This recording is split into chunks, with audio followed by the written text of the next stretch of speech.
Buenas noches, ¿cómo les va? Bueno, aquí estamos uniéndonos. Disculpen la demora. En realidad vengo de una reunión de Zoom con la directora del instituto y con los profesores de la carrera, de la Tecnicatura de Enfermería. Hemos comentado las novedades, sobre todo ya empezamos a vislumbrar el fin de año y los exámenes, los tan temidos exámenes. Así que, nada, empezando a tener algunas definiciones. La cuestión, cuando llegue más el momento, la charlaremos. Pero los que me conocen saben que soy una persona muy directa. El examen es oral, el examen final es oral, y al cual todos van a tener acceso, ¿sí? Este año no hay una obligación, una regularidad para rendir aprobando parciales. No hay exámenes parciales, entonces todos están en condiciones de acercarse al examen final, que va a ser oral a través de una plataforma que podemos elegir, que puede ser esta o a mí me gusta más Zoom. En agosto, en julio y en agosto estuvimos tomando mesas de exámenes y Zoom o Google Meet también fueron las dos plataformas que más usamos. Yo creo que en cuanto a la materia no hay ningún tipo de duda sobre los contenidos. Voy a tomar exactamente lo que he dado. Ni más ni menos. Exactamente todo lo que se llevó a la clase, todo lo que se brindó en la clase, eso será examinado. Y espero, la cursada termina el 16 de noviembre, estamos en septiembre, a 15, faltan 2 meses, es decir, 9 semanas. Tenemos 9 semanas para terminar con los temas, con la temática que nos hemos planteado. Creo que llegamos bien con todos los temas. Así que, bueno, más cerca de la fecha haremos comentarios sobre la modalidad, pero no hay dudas. Es así. Todo lo que se ha dado en clase es lo que va a ser examinado. Fácil, además, están todas las clases allí en Drive, las pueden ver y si entran al muro de nuestro grupo, aquí en el Face, también están todas estas clases. Así que es fácil. Tienen el libro y los temas están allí, la parte teórica. Bueno, muy bien. Vamos a continuar con sistema genitourinario. No hice tiempo, disculpen. Este fin de semana ha sido muy intenso también, de guardias. Y entonces vamos en vivo, ¿sí? Lo mismo mañana. Mañana vamos en vivo a las 18. Bueno, voy a dar vuelta la camarita para mostrarles lo que tengo por acá.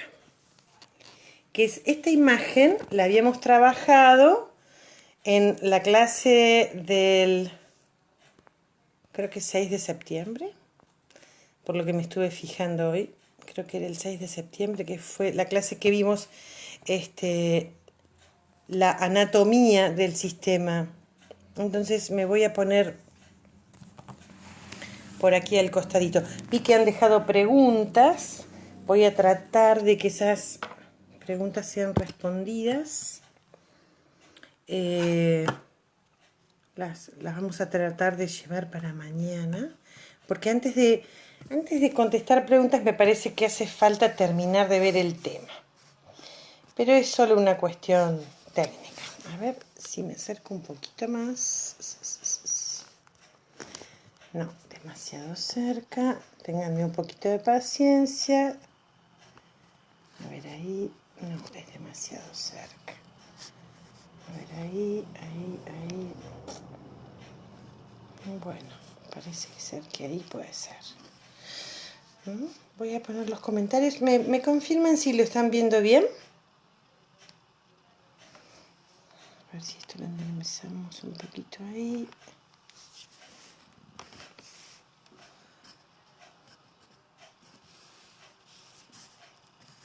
A ver si ustedes me confirman con algún mensajito si están viendo bien. Por favor.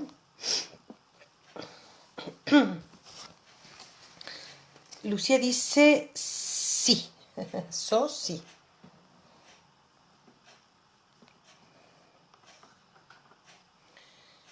Bien. Todos los demás también están viendo bien.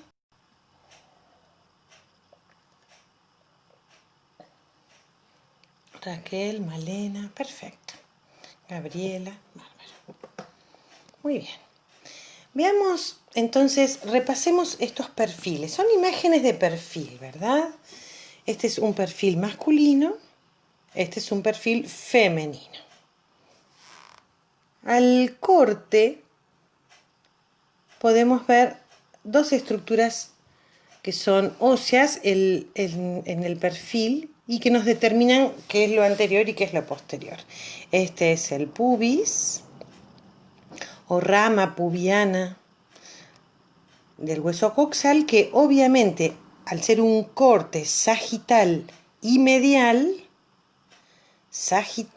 y que pasa por el medio del organismo, estamos exactamente en la sínfisis pubiana, la articulación de ambas ramas pubianas o de ambos pubis, como quieran decirlo.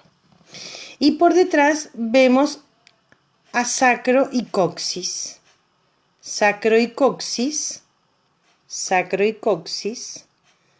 ¿sí? Que son terminales de esa estructura mayor que es la columna vertebral. Entonces, tanto en el perfil femenino como en el perfil masculino, partiendo de anterior hacia posterior, identificamos, ya lo habíamos visto en la última clase, al sistema urinario, con la vejiga y la uretra, y al riñón. En este caso estamos viendo el riñón izquierdo. Si nos paramos sobre la derecha del paciente, este es el riñón izquierdo, el uréter izquierdo, que va a entrar por la vejiga, uretra. Perdón. Entonces, la uretra desemboca en el vestíbulo vaginal. Vamos ahora después a ver otra imagen de este vestíbulo vaginal. Por delante va a haber estructuras que son exclusivamente genitales, como el clítoris. Ahora lo vamos a ver en otra imagen. Por detrás de esta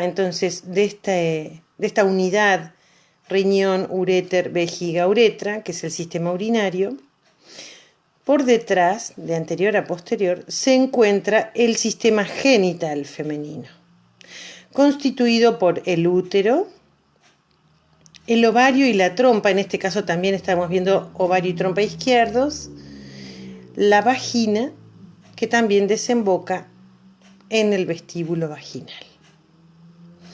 Y la tercera estructura que vemos, después del urinario, después del genital, es la estructura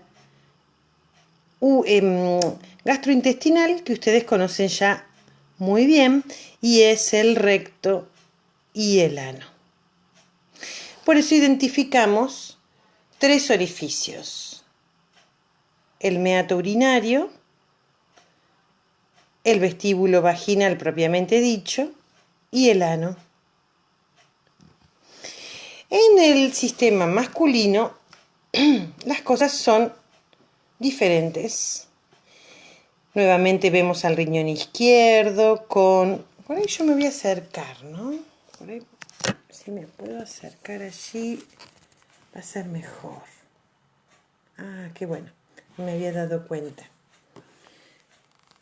Voy a hacer un repasito entonces con esta imagen, y aunque después la vamos a ver en otra, vuelvo a nombrar las estructuras: riñón izquierdo, uréter izquierdo, vejiga, uretra, meato urinario, ovario izquierdo, trompa izquierda, útero, vagina, vestíbulo vaginal, y vemos entonces al recto y ano, yendo de anterior a posterior, sínfisis pubiana y sacrocoxis. Estamos haciendo un repaso anatómico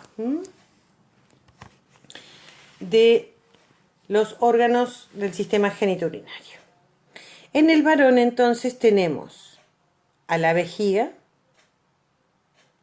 o sea, el riñón y el uréter desembocando en vejiga, pero la uretra, en vez de tener este trayecto corto que tiene en el periné femenino, el periné masculino tiene a esta glándula como protagonista, que es la próstata. La próstata se encuentra inmediatamente por debajo del piso de la vejiga, engloba a la uretra y finalmente la uretra se posiciona en el centro de este complejo que es el pene, con sus cuerpos cavernosos y su sistema hidráulico, por así decirlo, de erección y eyaculación como actos importantes, por supuesto, de la sexualidad masculina. Ahora bien, las gónadas, es decir, la glándula que contiene a las células germinales, como en la mujer es el ovario, y el ovario es intraabdominal, en el varón las gónadas están fuera de la cavidad abdominal, están en el escroto o bolsa escrotal. Y están fuera porque deben tener una temperatura más fresca que la abdominal o intraabdominal para poder germinar. Esto es, en el feto, en un feto masculino, durante la etapa de intrauterina, los testículos están en el abdomen y al nacer descienden, salen de la cavidad abdominal y bajan a la bolsa escrotal. Y allí deben permanecer el resto de su vida para que este hombre sea fértil. Los 37 grados, 36,5, 37, que tiene la cavidad abdominal, resultan de una inhibición de la espermogénesis. Impide que las células espermáticas se desarrollen a espermatozoides. Por eso es tan importante que los pediatras chequeen las bolsas escrotales de los bebés masculinos y chequeen que los testículos hayan descendido a las bolsas. En los primeros meses de nacido esto tiene que ocurrir. El trayecto del testículo hacia la bolsa puede permanecer permeable los primeros meses de vida y más de una vez, mientras estamos cambiando a nuestro bebé, notamos que la bolsita está vacía. Por ahí el testículo lo encontramos en la ingle del bebé y en ese momento por ahí subió, sobre todo si el bebé tuvo una sensación de frío cuando lo estamos bañando, por ejemplo. Pero finalmente tiene que descender. Si este conducto está permeable, entonces debe ser intervenido quirúrgicamente. Debe ser cerrado, cosido, sellado este conducto, porque si no va a quedar el testículo subiendo y bajando y con el riesgo de que se quede dentro de la cavidad abdominal y ya después no lo podamos bajar. Esta circunstancia se denomina testículo en ascensor. Así tal cual se los digo, figura en los libros. El testículo en ascensor Es un testículo que debe permanecer en las bolsas escrotales y si es necesario intervenir quirúrgicamente para que el bebé, luego varón, sea fértil. ¿Sí? La temperatura intraabdominal inhibe la espermogénesis. ¿Sí? Y esto lamentablemente cuando lo descubrimos en un varón adulto ya es tarde. Y ese varón va a ser infértil.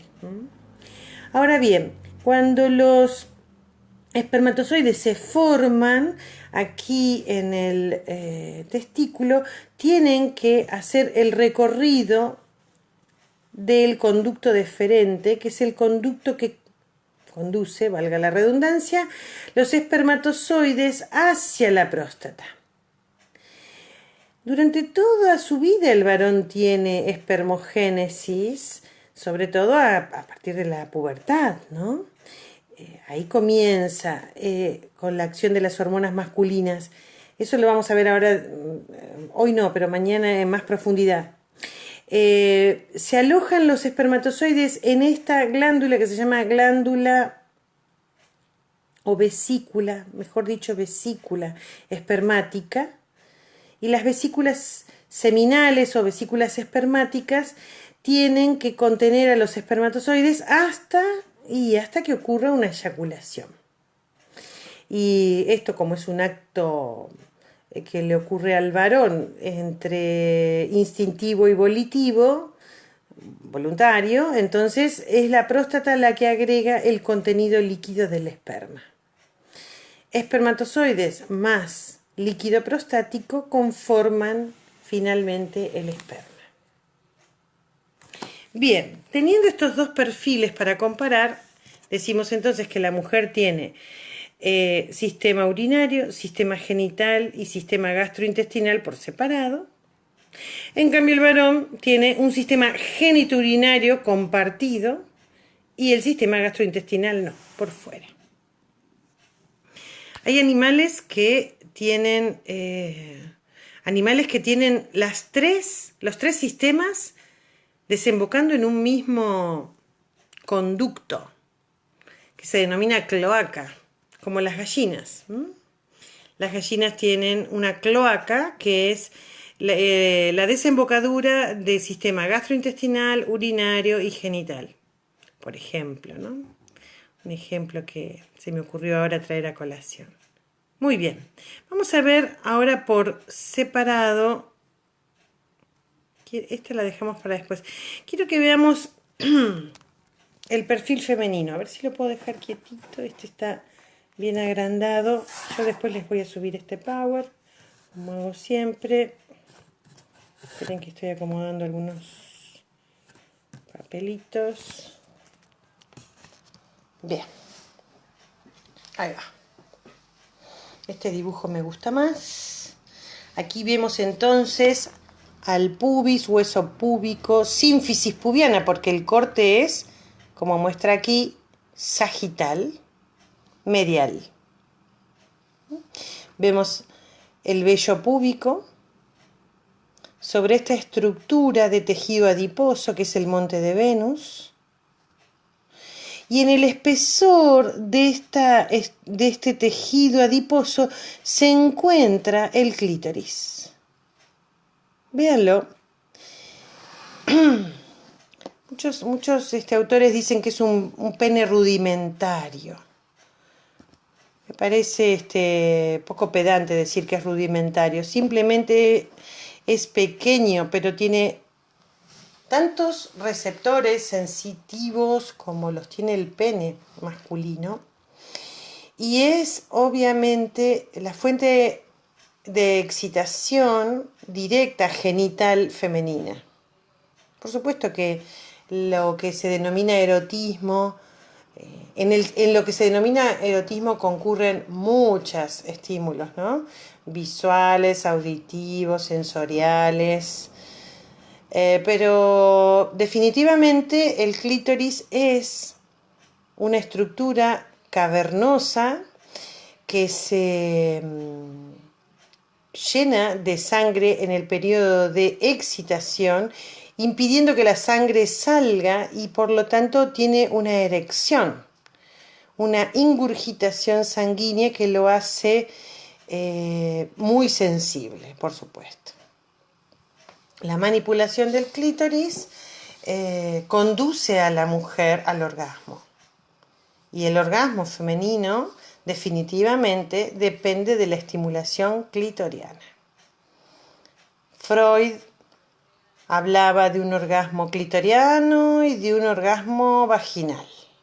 Y decía que la mujer que tenía un orgasmo clitoriano era una mujer infantil y que el orgasmo vaginal era el orgasmo de la mujer adulta. Bueno, han pasado muchas cosas después de Freud y hoy sabemos definitivamente que no se pueden separar estas cuestiones como las planteaba él. Definitivamente las contracciones que le ocurren a la vagina por la estimulación del clítoris más todas estas otras experiencias sensoriales son las que conducen al orgasmo. Bien, tenemos al útero, sí, y a la vagina. Observen que la vagina se encuentra como colapsada, ¿no? Como, yo digo que es como una bolsita al vacío. El orificio de la vagina y el espacio que hay dentro de ella es un espacio virtual, no real. Ese espacio sí será ocupado, claro, durante el acto sexual, pero también será transitado por un feto, si es que ocurre un embarazo. Por lo tanto, la vagina como órgano se encuentra colapsado, su espacio, hasta tanto por allí discurra en el acto del parto, discurra un feto, o durante el acto sexual sea ocupada la vagina, ¿no? Por el pene. Observen observen la relación del útero con la vejiga, ¿sí? La vejiga, la uretra, el meato uretral. Ahí quiero volver a esta imagen que yo la tenía acá. Esta es una imagen de perfil, pero no perfil medial, sino por fuera de la escena. Fíjense cómo el útero cabalga por encima de la vejiga. Al útero llegan las trompas y los ovarios que están abrazados, rodeados por las trompas. Pero es el útero que tiene esta forma como de una pera. Ven que conduce hacia la vagina y la vagina desemboca entonces en el periné. La vejiga es cabalgada por el útero, por así decirlo. Y existe un ligamento que nace en el pubis y termina en el coxis. Se llama el ligamento pubococcigio, es ese ligamento blanco que ustedes ven aquí, que le da sostén a estas estructuras. Es un ligamento también muy sensible a las hormonas, lo mismo que el ligamento que une a la sínfisis pubiana. Y esto es una consulta de todos los días en las mujeres que transitan la menopausia. Estos ligamentos pierden tonicidad ante la pérdida hormonal y la paciente se queja de disuria. ¿Qué es la disuria? Ardor al orinar. Se queja de una sensación de que tiene ganas de orinar a cada rato. Eso se denomina polaquiuria. Así que disuria y polaquiuria son los síntomas tan frecuentes de la situación que denominamos prolapso, cuando estas estructuras caen, descienden, porque el ligamento pubococcigio ha perdido la tonicidad por falta hormonal. Por eso les quería traer esta imagen a cuento. Ahora, volviendo a la imagen anterior, que verdaderamente es una imagen medial, entonces todas las estructuras están cortadas por su punto medio, vuelvan a ver esta imagen del útero cabalgando sobre la vejiga. ¿Sí? Y esto también nos hace pensar si hay aquí alguna alumna que haya estado embarazada, nos podrá contar esta sensación de urgencia urinaria, sobre todo cuando estaba transitando los últimos meses del embarazo. ¿Por qué? Porque tenía un bebé subido arriba de la vejiga, presionando la vejiga, y entonces la paciente tenía urgencia urinaria y cuando iba a orinar se encontraba que orinaba un pequeño volumen. ¿Sí? Esto nos da entonces el parámetro anatómico de que el útero cabalga sobre la vejiga.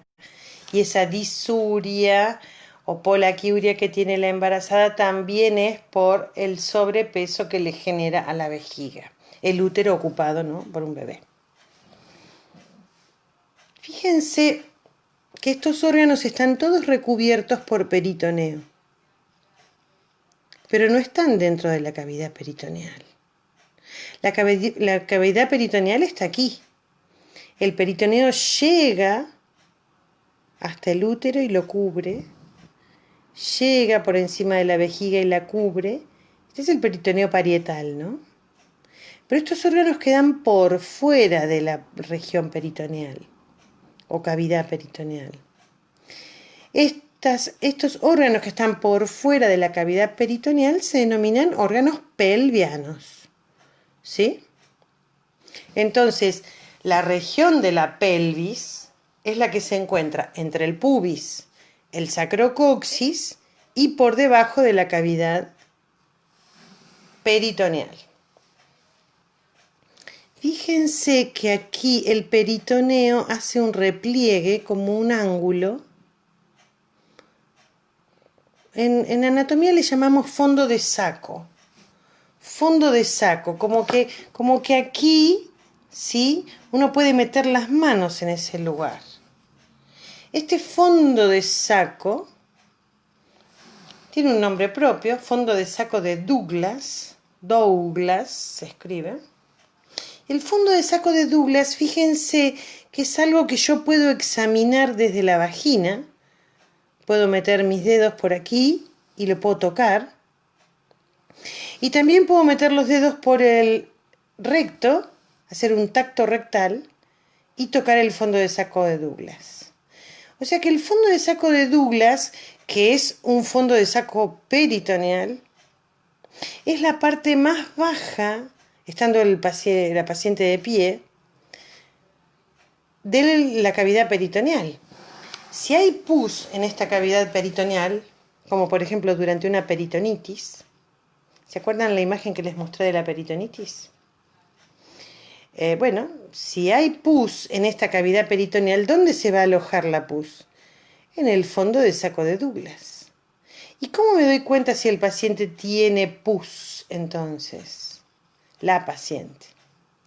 Puedo meter mis dedos en la vagina, hacer un tacto vaginal, siempre con 2 dedos, y tocar el fondo de saco de Douglas. Y va a ser un tacto absolutamente doloroso. Lo mismo que el tacto rectal. No por el tacto en sí, sino porque el tacto de Douglas con pus va a ser un signo patognomónico, es decir, un signo de seguridad de que la paciente tiene peritonitis. Así que reconozcamos el fondo de saco de Douglas. Si ustedes tienen una ecografía ginecológica hecha, vayan a leer el informe, van a ver que los ecografistas siempre informan si hay líquido o no en el fondo de saco de Douglas. El fondo de saco de Douglas, entonces, es una estructura del peritoneo, un repliegue del peritoneo entre el útero, la vagina y el recto y ano.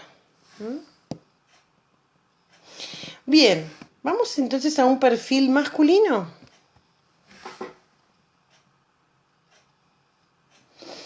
Aquí tenemos entonces lo mismo, la pared abdominal anterior. Fíjense que aquí el tejido adiposo es mucho menor. Tenemos a la sínfisis pubiana y vemos a la vejiga. La vejiga que, como les contaba hoy, de la cual sale la uretra, pero la uretra va a tener un trayecto mucho más largo porque tiene que atravesar este complejo de estructuras que es el pene, pero va a estar en su primera porción rodeada de esta glándula que es la próstata. La próstata es la encargada de aportar el componente líquido del esperma. Entonces, cuando los testículos están fabricando espermatozoides, estos espermatozoides van a conducirse por el conducto deferente que sale de las bolsas escrotales y acá no lo vemos porque el corte es medial. Va a ir por la ingle y miren por dónde aparece. Aparece por la región de la ingle, cruza los vasos ilíacos y viene a parar detrás de la vejiga.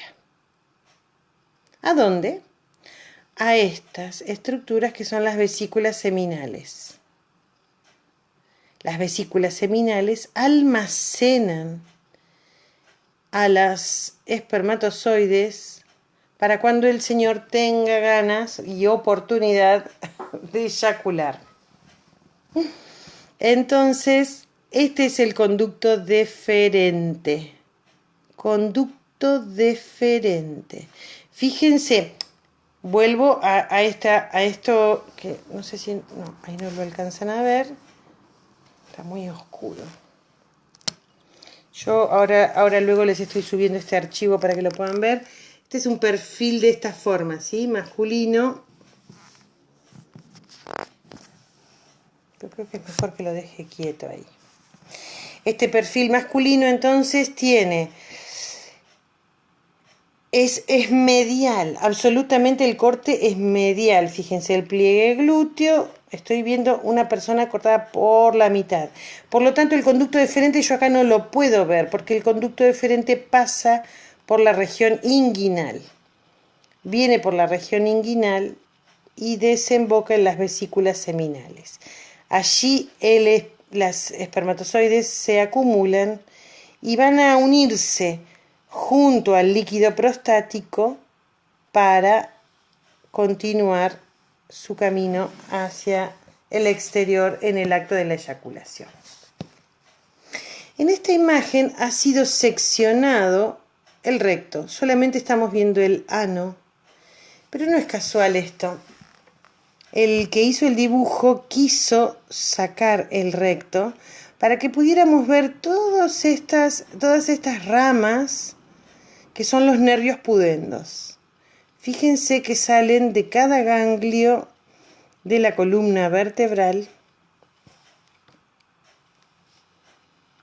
Cada una de estas estructuras nerviosas salen de cada par de vértebras sacras, sacrocoxígeas, y van a inervar a estas estructuras. Fíjense la cantidad de nervios que inervan a los órganos geniturinarios. Esto nos da un panorama de la importancia, de la sensibilidad, de la alta concentración de receptores que tienen estos órganos. Es un temita que ya vamos a retomar, vamos a tomar en breve cuando veamos sistema nervioso. Pero se los quería mostrar en esta imagen que me parece muy interesante. A pesar de que ustedes ahora lo están viendo a través de este video pobretón, lo van a poder ver mejor cuando les suba luego el PowerPoint. Quiero que miren una estructura más. Nuevamente señalo los vasos ilíacos. ¿Se acuerdan? La arteria aorta se dividía en las arterias ilíacas primitivas. Y las venas ilíacas, una de cada lado, van a formar la vena cava inferior que va camino hacia el corazón. Estos son los famosos vasos ilíacos. Entonces, aquí vemos al conducto deferente cruzándolos para ir en su camino a la cara posterior de la vejiga y unirse a las vesículas seminales. Pero miren aquí, esta estructura. ¿Quién es? Cruza los vasos ilíacos. ¿Quién es? Es el uréter, que desemboca en la cara posterior, ahí tenemos el orificio de la vejiga. ¿Se acuerdan? Y era una de las preguntas que me hicieron por ahí. Lo habíamos charlado en clase. El uréter, en su camino desde el riñón hacia la vejiga, tiene 3 sitios de estrechez. Sitios donde pueden atascarse litiasis, cálculos. Así que uno de los sitios de estrechez es la unión de la pelvis renal con el uréter. Este es el segundo sitio de estrechez, cuando el uréter pasa sobre los vasos ilíacos primitivos.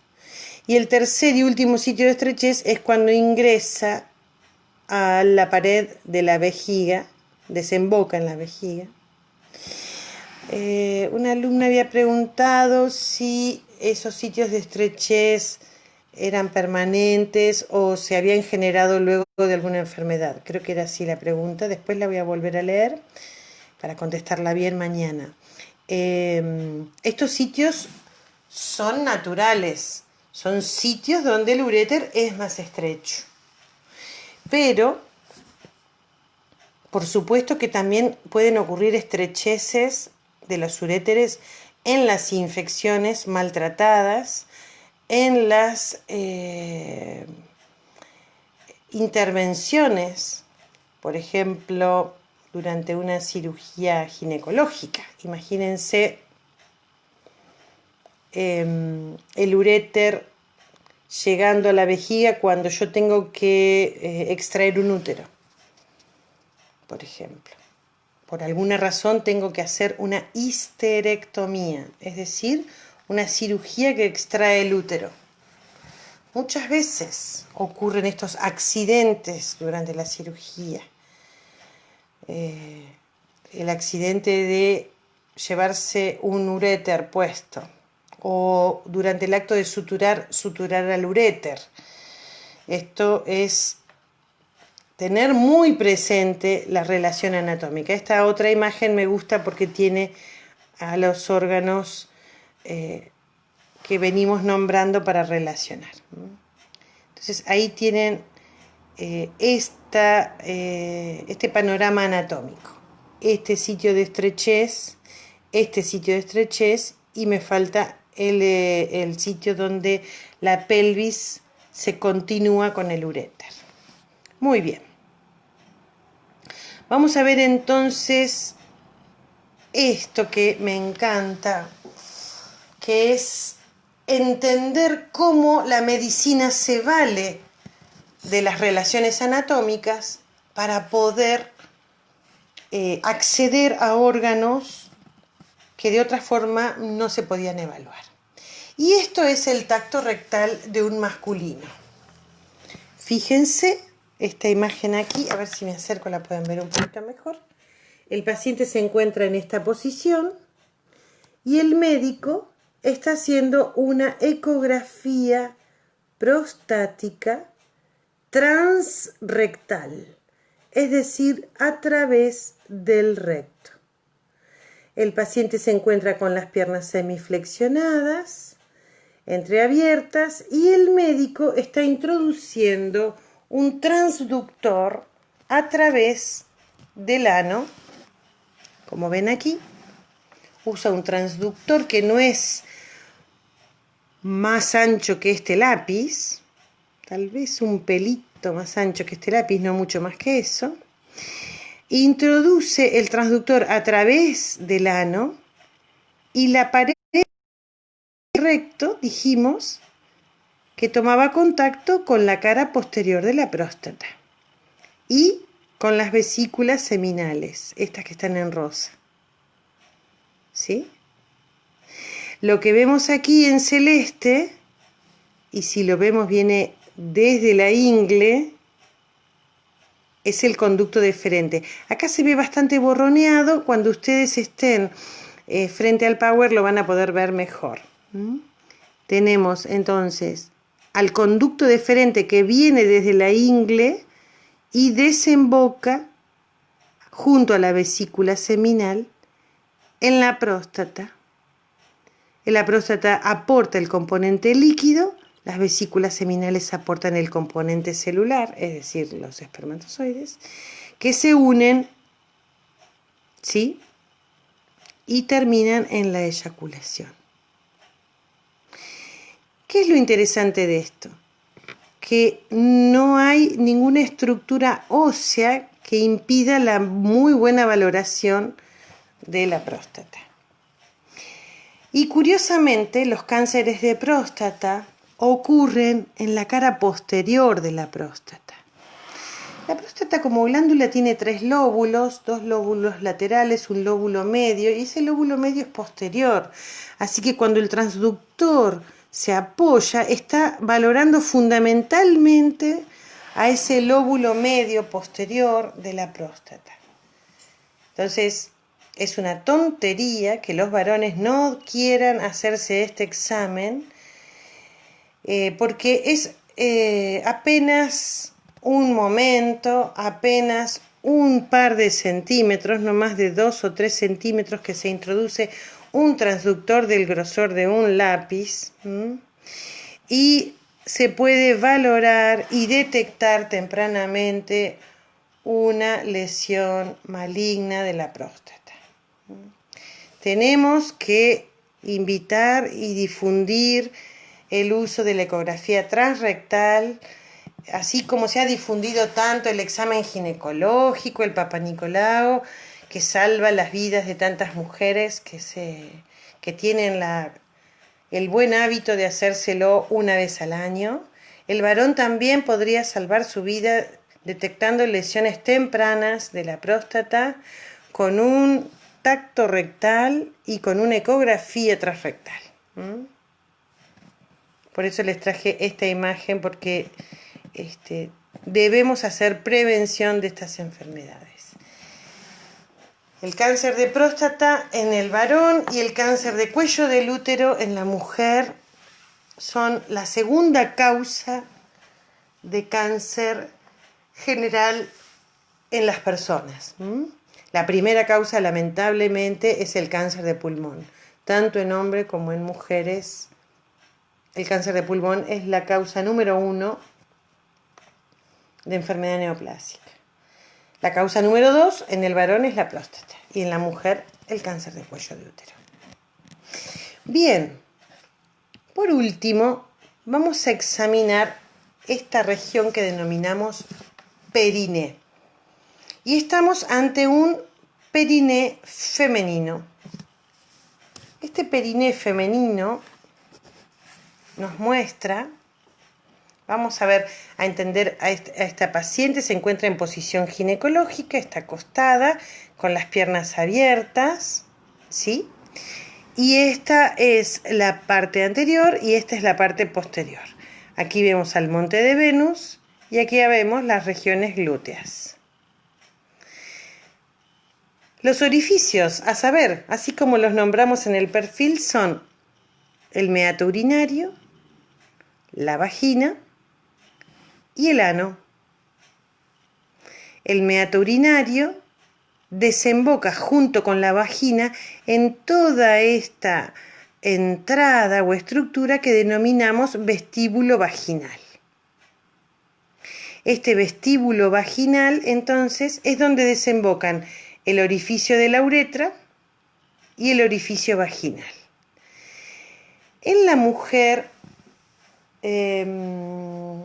desde su nacimiento, por supuesto, y hasta que tiene su primera relación sexual, el vestíbulo vaginal está reducido por una membrana perineal delgada que se denomina himen, con H se escribe. El himen, entonces, es una membrana fina de epitelio vaginal que cierra o entrecierra, no está completamente cerrado, pero se encuentra entonces en la mujer virgen, en la mujer que no ha tenido relaciones. O a veces este himen puede romperse por algún traumatismo, ¿no? Sobre todo se ha visto en los traumatismos en las niñas, con los triciclos, con las bicicletas, con todo lo que puede ser un trauma, ¿no? Perineal. Raramente el himen se encuentra imperforado, es decir, nacen las niñas con una membrana completa, que cierra la vagina. Bueno, esto no es un problema serio en tanto la niña no menstrue. Cuando comience la menstruación va a quedar retenida en la vagina y ahí sí vamos a tener un inconveniente. En ese caso va a haber que hacer una pequeña incisión para que el contenido menstrual se pueda evacuar. Hasta tanto esta niña decida comenzar con su vida sexual activa, ¿verdad? Bien, fíjense entonces, el vestíbulo vaginal está demarcado por estas estructuras que son los labios menores. Los labios menores se unen sobre el clítoris y le hacen un capuchón. Así le llamamos el capuchón del clítoris o prepucio clitoriano. No es más que una membrana también epitelial que lo cubre casi completamente al clítoris. Esto hace que durante todo el día el clítoris esté cubierto y en el roce con las prendas, con la ropa interior, no haya ninguna molestia. Porque como dijimos que tiene tantos receptores de sensibilidad, el permanente roce sería una situación entre molesta e irritante, ¿no? Sobre todo cuando uno no está en condiciones eróticas. El prepucio entonces cubre al clítoris.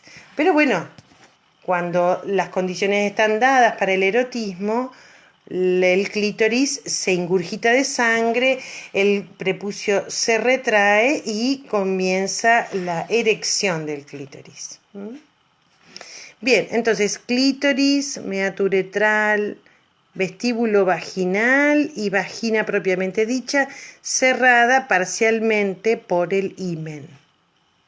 Fíjense que los músculos perineales se encuentran rodeando a la vagina, ¿sí? Este músculo, bueno, esto está en inglés, no importa, esta musculatura sostiene y es el piso del perine. Fíjense que también este músculo va a rodear al ano, ¿sí? Y el ano, entonces, es el tercer orificio del cual hablábamos hoy. Orificio uretral, orificio vaginal, orificio anal. Finalmente el músculo se inserta en el coxis.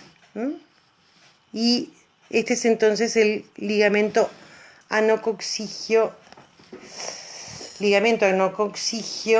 que es parte del pubocoxigio que nombrábamos hoy, que iba de atrás hacia adelante. Esto que vemos aquí es donde nos sentamos, ¿sí? Las tuberosidades del isquion, el hueso, donde nos sentamos, nuestros isquiones. Bien, creo que nada más para decir de esta imagen. Y acá tenemos ya finalizado. Ah, no, me falta una imagen más. Fíjense, esta la puse a propósito también. ¿Cuántas veces vamos a colocar una sonda vesical en nuestra práctica? Bueno, fíjense cómo es el mecanismo. La sonda atraviesa la uretra, ya sea femenina o masculina, llega a la vejiga y se infla el balón para que luego, cuando tiremos de la sonda, el balón haga un stop sobre el piso de la vejiga. Este punto, la uretra, y los dos puntos donde desembocan los uréteres es conocido como el trígono vesical. El trígono vesical, donde desembocan los uréteres y la uretra, este triángulo, es la estructura tal vez más muscular y que tiene mayor implicancia en la contención, retención del contenido vesical. Al colocar una sonda, el trígono no puede contraerse y entonces el paciente va a evacuar la vejiga a través de los orificios de la sonda, pero habiendo un balón inflado con solución fisiológica, por supuesto, no con aire, sino con solución fisiológica, para que el balón bien inflado no pueda atravesar el ancho de la uretra. ¿Cuánto colocamos para inflar ese balón? Y probablemente coloquemos entre 18 y 20 centímetros cúbicos de solución fisiológica para inflar el balón vesical. De esa forma nos aseguramos que el paciente, por más que tironee, si está, por ejemplo, con un cuadro de excitación psicomotriz, que no comprende, que está irritable o molesto, bueno, por más que tironee, el balón va a dejar la sonda en su lugar si está inflado con 18 a 20 centímetros cúbicos de solución fisiológica. Bien, creo que el repaso anatómico termina por acá. Y ahí estoy yo en la sombra. Acá estoy de cerca. Pero voy a poner los comentarios a ver qué podemos sacar de conclusiones de esta clase. A ver. Voy a ir para atrás a ver si durante la clase generaron algún tipo más de comentario. Se ve bien, se ve bien. Rocío pregunta: si ese ligamento se rompe y produce prolapso, ¿por qué se debe colocar en ciertas ocasiones una malla? Ah, bien. No, el ligamento no se rompe, se vuelve laxo. Como un tejido, ¿no? Cuando ya se estira y no vuelve a su lugar. Un tejido viejo. En este caso, las mujeres cuando están en menopausia, la caída hormonal, son las hormonas las que le dan tonicidad a ese músculo, ¿sí? A ese, perdón, ligamento, pubococcigio. Y entonces, cuando el ligamento está laxo, como un elástico que ya no vuelve a su lugar, entonces estas estructuras pierden su peso. Con su peso abomban el periné. Y es esto lo que le da a la paciente la sensación de urgencia urinaria. Carly dice: profe, una pregunta, ¿qué pasa con el líquido del balón al retirarla? ¿Ah? Hay que desinflarlo. Jamás se retira una sonda con el balón inflado. ¿Sí? Si ustedes ven la sonda vesical, ya lo van a ver cuando tengan práctica. Por el sitio donde inyectaron, o sea, uno coloca la sonda con el balón desinflado.